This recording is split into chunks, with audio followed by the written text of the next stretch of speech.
Hello friends, I am Guna Mathivanan, Current Affairs faculty at Offices IAS Academy. In this video, we will be discussing our 139th Current Affairs hit list topic, that is regarding IRGD. Friends, as you know, for the past 3 days, I am uploading economic survey based topics. Economic survey has 2 volumes, 20 chapters. Each chapter deals with economic concepts. Such concepts are very important from Prelims point of view. That concepts I am taking and I am explaining, so that when you read economic survey, it becomes very easy for you to understand, right? So economic survey discusses about public debt. Before going into what is this IRGD, let us discuss about this public debt. Okay, that is the total outstanding liability of government, central government and state government. Okay, we have a concept called as public debt to GDP ratio. You would have heard about it. Public debt means borrowing, money borrowed by central government, money borrowed by state governments, you add it to GDP. Let us assume GDP of a country, now GDP of India is 100 rupees. Public debt in India before Corona, public debt in India before Corona, the public debt was almost 70 rupees. The public debt to GDP ratio was almost 70%, almost 70%. When? Before Corona, I am saying. So you all know about NK Singh committee. You all know about NK Singh committee. This committee was reviewing this FRBM targets. This NK Singh committee was recommending, to the government that we have to reduce, see, we are reducing fiscal deficit, we want to reduce revenue deficit, like that we have to reduce this public debt also. From the current level of 70%, that is before Corona I am saying, close to 70, not 70, from the current level, you kindly bring it down to 60%. From 70%, you kindly bring it down to 60%, right? So NK Singh was saying that in the 60%, central government debt should be brought down to 40% and the state government's debt should be brought down to 20%. You put together, it is going to be 60%. You put together, it is going to be 60%, right? So public debt refers to the government's outstanding liability. Public debt to GDP ratio means we are presenting, or we are giving you an idea of public debt in terms of GDP. 70% means, in this example, 70 rupees. Okay, if GDP is 200, then what is public debt? 140 rupees, like that. So you calculate accordingly.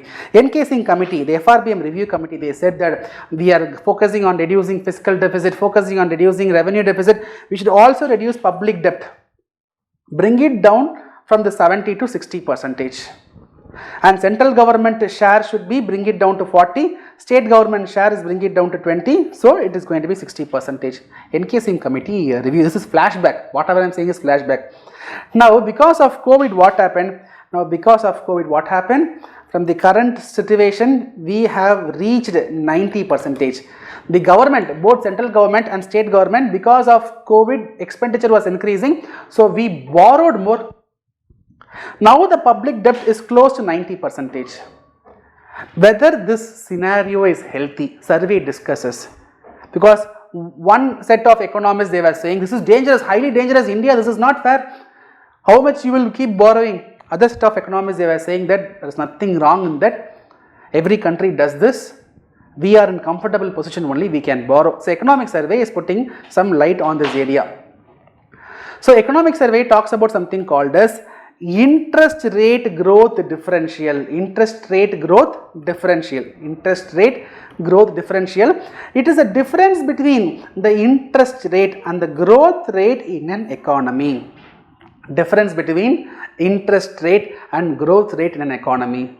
Right? So survey says we will take the difference in what is IRGD. IRGD is equal to the difference between the interest rate, the interest rate and growth rate. So let us take India. In India, let us assume the interest rate is, in India, let us assume the interest rate is 5%. Right?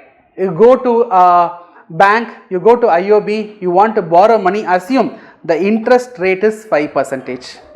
Now let us take the economies, country's growth rate. Assume the country's growth rate is 10%. Assume. Forget about this COVID scenario. Before that, 2011, 12 and all, we were able to achieve almost 10% growth rate. So, growth rate is 10%, interest rate is 5%. Now, what is the difference?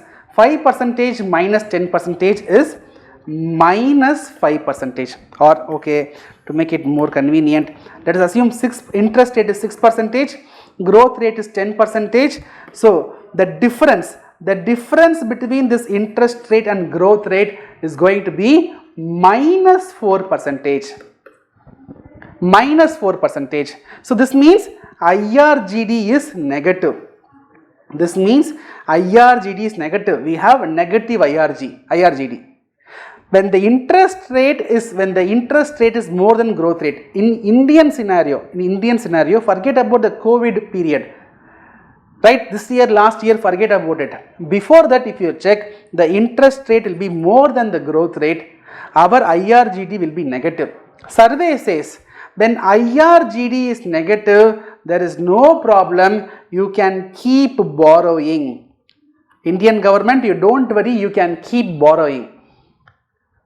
When the till IRGD is negative, there is no problem, you can keep borrowing. Forget about the economists who are saying not to borrow. Why? Because, see, let us assume, now government is borrowing 100 rupees. Government is borrowing 100 rupees from IOB. IOB is charging an interest of 6%. Government is borrowing 100 rupees and IOB is charging an interest of 6%. Now, government is investing this 100 rupees in the economy. Government is investing this 100 rupees in the economy and that creates 100 rupees is invested, right? 10% is the growth, right? So, that 100 rupees becomes 110 rupees. That 100 rupees becomes 110 rupees. From IOB, government has borrowed 100 rupees. 6% interest means we have to repay 106 to IOB. Now, because of economic growth is 10%, we have achieved 110 rupees. From this 110, you give back 106, remaining you have 4 rupees. This 4 rupees you can save. So, economic survey says that when this IRGD is negative, there is no problem. You can keep borrowing. In India, we will take before COVID situation we will take in India. For the past 25 years, that is post liberalization, post 1991, in India, the IRGD was always negative. That means our growth rate was more than the interest rates. But if you take America, advanced economies, right, their IRGD is positive.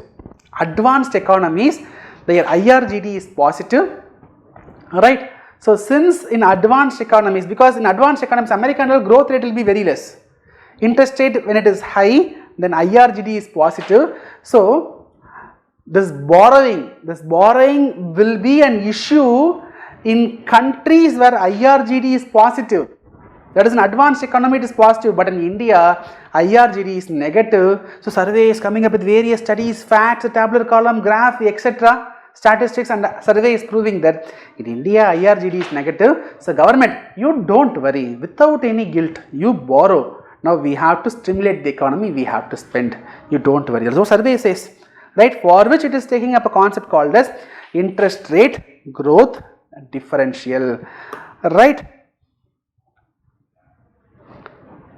I hope you got some idea. So, here I have given a question, find out the right answer and give it in the comment section. Alright.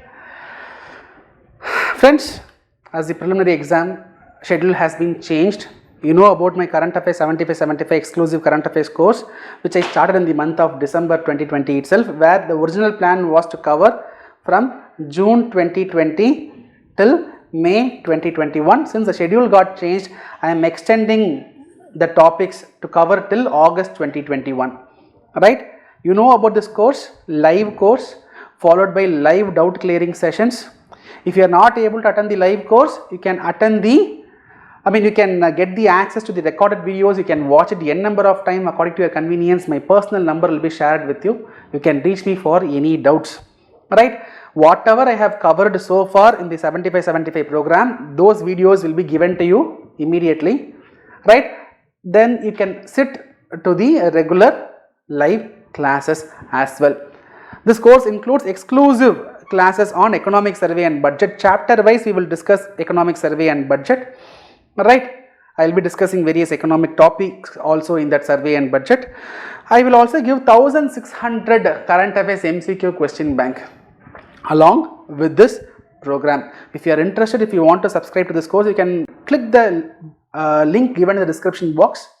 For any doubts, further clarification, you can make a call to the number given here.